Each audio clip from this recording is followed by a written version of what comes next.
The cost of relentless grinding when you are dealing with toxic folks is too intense.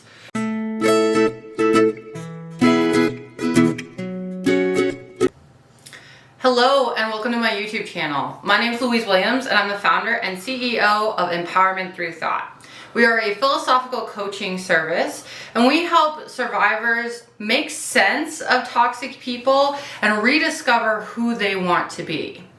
Now in today's video, I'm going to be doing something a little bit different. So I have recently experienced some drama from the toxic people in my life that for a variety of reasons I have to stay at a low contact status with. Now, I can't go into the details, right? This is a living situation, right? But I can dive into something that's really important about this situation. So I decided we'd take a little break from our regularly scheduled season content and I just have like a real conversation with you guys about what's on my mind, what's going on. Now, one of the things that's occurred while I've been dealing with this unfortunate situation is I've really experienced a lot of exhaustion. I have been tired in a way I haven't been in a long time. And that's the thing toxic people do to us, right? They make us feel exhausted. You might feel tired, like you need to sleep, but you might just feel kind of existentially tired, right? You're just sick of dealing with people. So that is especially true if you're someone like me who has complex PTSD, right? These people will trigger us, if those of us who have PTSD, in ways that like it drains energy from us in ways we don't even always understand, right? These people take a lot from us and that can make us super tired. Now, we live in a society that's all about the hustle, right? It's all about grinding onward in the name of making money and reaching our goals. And sometimes that means the rest that we need in order to navigate toxic people doesn't really have a lot of space to exist, right? Toxic people make us exhausted. We need to rest. There's a lot of different ways we need to rest. Rest will not fix all of the problems, but we really do need to rest. And society's value here that you got to keep grinding, you got to hustle, you just got to keep going is not compatible, right, with that need for rest.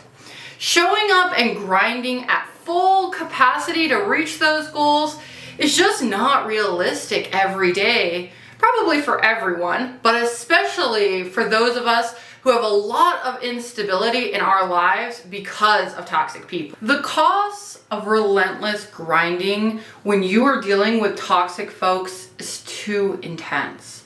You will be frustrated, make yourself more vulnerable to their attacks, and you may begin to internalize more of the BS that they are dishing out.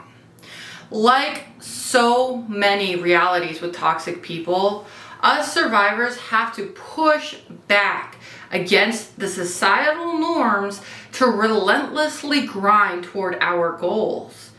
We have to make space to rest. Do we have to abandon our goals? Absolutely not. We can pursue whatever we want, no matter what our level of contact is with these toxic people. However, we need to be realistic about our time frame. I have fallen into the thought that if I just have the right productivity tools, then I can use my time so perfectly that the toxic people in my life will never get in the way of my goals.